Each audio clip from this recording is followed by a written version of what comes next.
संदेह की स्याही से संबंध के पृष्ठ पर कभी शुभ अंकित नहीं होता, इसलिए अपने मन के विचार और संबंधों का आधार दोनों ही शुभ रखें। मोहग्रस्त होकर अपने कर्तव्य पथ से हट जाना मूर्खता है, क्योंकि इससे न तो तुम्हें स्वर्ग की प्राप्ति होगी और न ही तुम्हारी कीर्ति बढ़ेगी। इस भौतिक संसार का यह नियम है कि जो वस्तु उत्पन्न होती है कुछ काल तक रहती है, अंत में लुप्त हो जाती है, चाहे वे शरीर हो या फल हो। यदि कोई व्यक्ति प्रेम से, भक्ति से पुष्प, फल, जल भी मुझ पर चढ़ा दे तो उसी भाव से उसे स्वीकार करता हूँ, वह मेरा प्रिय भक्त होता है। उससे मत डरो जो वास्तविक नहीं है, ना कभी था और ना कभी होगा। जो वास्तविक है वो हमेशा था और उसे कभी नष्ट नहीं किया जा सकता।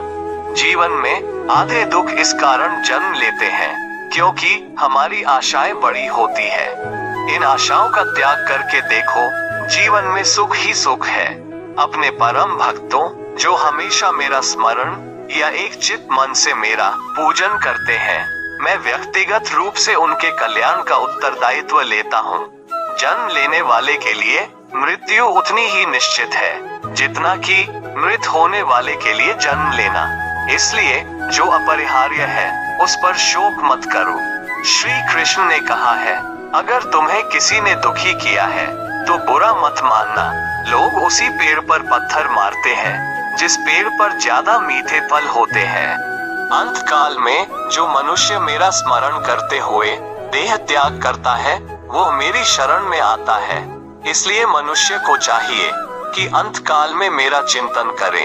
ये सच बात है कि भूल करके इंसान कुछ सीखता है, परंतु इसका यह मतलब नहीं कि वह जीवन भर भूल करता रहे और कहे कि हम सीख रहे हैं।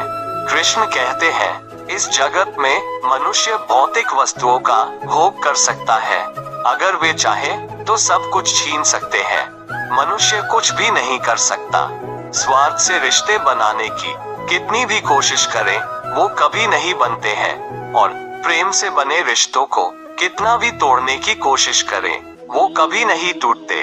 कृष्ण कहते हैं, जैसे प्राणी अपने पुराने कपड़े उतार कर फेंक देता है, नए को धारण करता है, उसी प्रकार यह आत्मा पुराने शरीर से त्याग करके नया शरीर प्राप्त करती है। तुम उसके लिए शोक करते हो जो शोक करने के योग्य नहीं है, और फिर भी ज्ञान की बातें करते हो। बुद्धिमान व्यक्ति ना जीवित और ना ही मृत व्यक्ति के लिए शोक करते हैं।